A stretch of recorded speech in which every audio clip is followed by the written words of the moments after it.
it's a device, same with Moulin Rouge, to make you be on your toes, to make you lean forward. And there's what I call the sort of contract signing moment, which is, all right, we're all in this together. This is participatory cinema. Are you in or are you out? You made a musical when musicals were really out of fashion. That is very worse than that. Yeah, kind of worse than that. Like, I mean, I can't tell you how many times people say to me, the musical will never be popular again. That will not happen. So that's like catnip to me. I love it when people say, like, that can never happen, you know? But actually, just being true about it, growing up on this really old diet of movies and loving musicals and knowing the form very well, it was really clear that you have to find the code of a musical language per period. You know, if you go back to the 30s, the musicals were so arch and heightened that in Top Hat, Venice is represented by drapes and a gloss floor, and you know, Fred goes, well, and the orchestra appears. You start to move forward, you get to the 60s, people still run around singing The Hills Rely the Sound of Music, but there are kind of Nazis in it. It gets a bit more realist. You even go outdoors. There's some real grass. Shock. You get the 70s, and now you're doing Greek chorus storytelling with like cabaret, and the Nazis are really freaking scary in that film.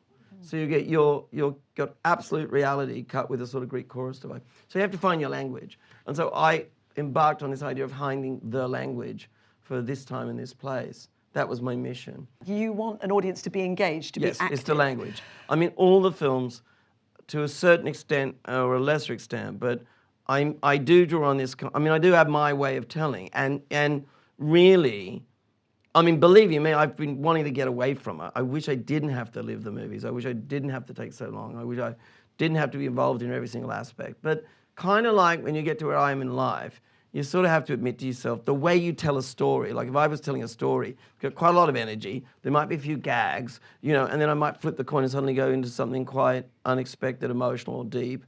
And then I hope that ultimately there's a larger idea behind all the kind of, you know, energy. And that's how I would tell someone a story, probably from childhood on. And the closer you get to being the way you tell it is probably just, you can't escape it. So these films all have a language in them, and there's a deal. I mean, I was always a bit, there's always a lot of comment about how much I push the rhythm of the films in the very beginning.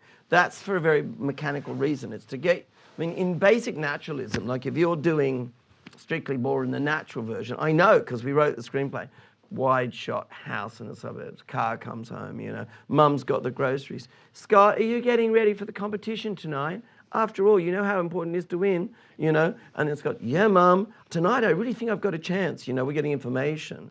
But we're sort of being lulled into some quasi-reality. Whereas in Strictly Ballroom, I'm coming at you like that.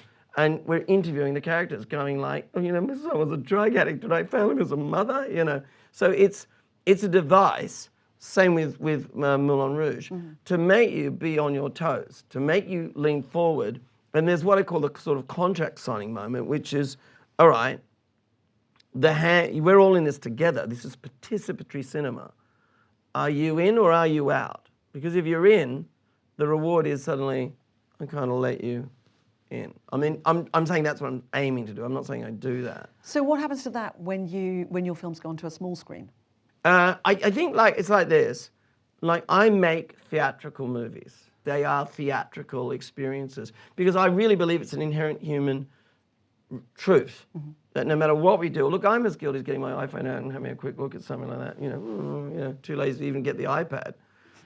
But there's something in us as human beings. There's nothing like going into a dark room with strangers and communing all together at the same time, looking up at something giant and laughing and crying and feeling something with strangers in a dark room. It makes you feel not alone. And I believe that will never go away. I mean, when television was invented in the 50s, people said the cinema's over. No, the movies just got bigger and better, you know? And that's our task at hand. And of course you can watch it on a plane. We've all done that. And look, I saw Lawrence of Arabia on a black and white television in Herons Creek. I saw it later when an older print came to our cinema. Wow. And I got to be careful because my wife goes, oh, please don't name drop. She goes like this, bing, name drop. But Steven Spielberg and Steven gets out, he refurbished Lawrence of Arabia, and he got a 70mm print out and sat there with me talking about what he did with Lean and all of that while we're having nachos and stuff. And the thing about that 70mm print, it was giant, it was at the Universal Lot, is that you look into the frame, you know. Now, I love that movie. But all three experiences, it works. Mm-hmm. It works in all three forms. It's just actually that form, the theatrical form, has this added layer of human unity. A lot of the pain in life is loneliness. And even if you're with family and things like that, sometimes we feel lonely. When we're with strangers and we unite in an experience of storytelling, we just don't feel that alone. And I think that's something useful to do for audiences.